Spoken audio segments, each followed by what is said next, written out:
అందరికీ నమస్కారం. ఇది ఎక్కడి నుంచి మొదలు పెట్టాలో మన డైరెక్టర్ గారు చెప్పారు.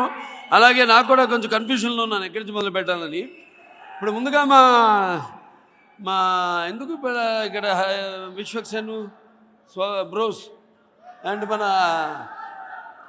జొన్నలగడ్డ వాళ్ళు వచ్చారంటే ముందుగా దానికి ఒకటి హిందీలో ఒకటి ఇది ఉంది. ముందుకు వచ్చాం విశ్వక్సేను కొంచెం హ్యాపీ ఫీల్ అవుతాడు హిందీలో కొడితే కొంచెం. ఎందుకంటే మేము కూడా ఇక్కడ నిజాం కాలేజ్ చదివేటప్పుడు ఎప్పుడు ఎవరితో మాట్లాడినా ముందు హిందీతో మొదలు పెట్టాం. అరే సాలే అరే మ్యాకిరడే గైసారే అని. ఆ తర్వాత నెమ్మదిగా తెలుగులోకి వెళ్ళేవాళ్ళం. తెలుగు తక్కువ హిందీ ఎక్కువ. అంటే మా అందరి వయసు ఒకటే అంటా నేను. వాళ్ళకంటే కొంచెం 2 ఏళ్ళు చిన్నవాడు అయి ఉండొచ్చు. ఎందుకంటే ఉమ్ర 50 पार है, लेकिन शक्ल से ये इसकी 30 साल लगती. అంటే 30 ఏళ్ళు అనిపిస్తుంది. 50 ఏళ్ళైనా మొహం చూస్తే మాత్రం 30 ఏళ్ళు అనిపిస్తుంది. ఇసే జో కోయి అంకల్ కహే ఉస్కి ఐసీకి తైసీ. అంతేనా? అంటే ఎవడన్నా అంకుల్ అని పిలిస్తే అయిపోయాడు. టట్ట టట్ట. తన గురించి తాను ఇవాళ ఈ సభ విశ్వవిఖ్యాత నట సార్వభౌమ విశ్వానికి విశ్వ నట రూపం ఎలా ఉంటుందో చూపిస్తున్న కారణ జన్ముడు. ముందుగా నాకు ధన్యమైన జన్మనిచ్చి మీ అందరి గుండెల్లో నా ప్రతిరూపాన్ని ఆయన ప్రతిరూపాన్ని చూపినందుకు మరి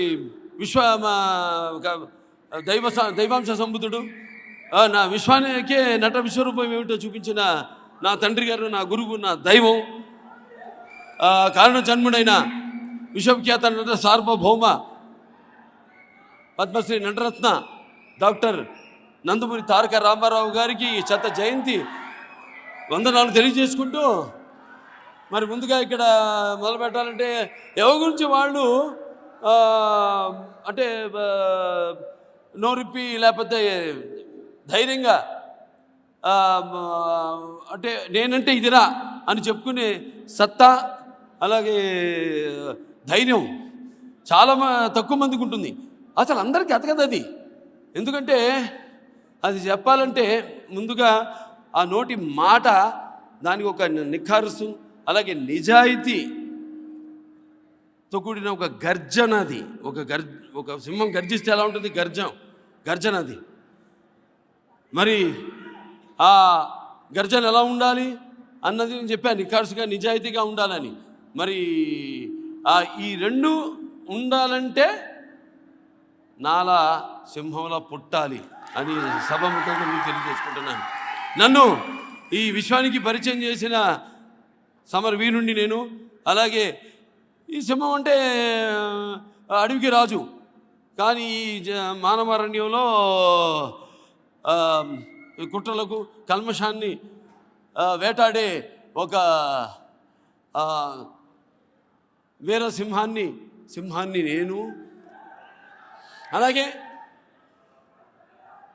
ఈ యొక్క రోషానికి చిహ్నమై అలాగే పౌరుషానికి ఘనినై అలాగే ఈ యొక్క పొగరుకి పరాక్రముడైన రెడ్డిని నేనే.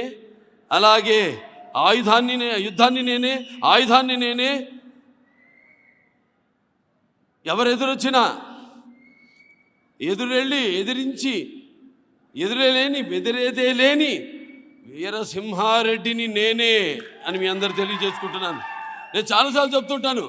కాకతీయ కరవాలాలు కరదం తొక్కిన ఓరుగంటిని కంట చూసినప్పుడు నేను తెలంగాణ సింహాన్ని, అలాగే పేగులు తెంచుకున్న పోరాడిన బాలచంద్రుడు పుట్టిన గడ్డలో అడుగుపెట్టినప్పుడు నేను సింహాన్ని, అలాగే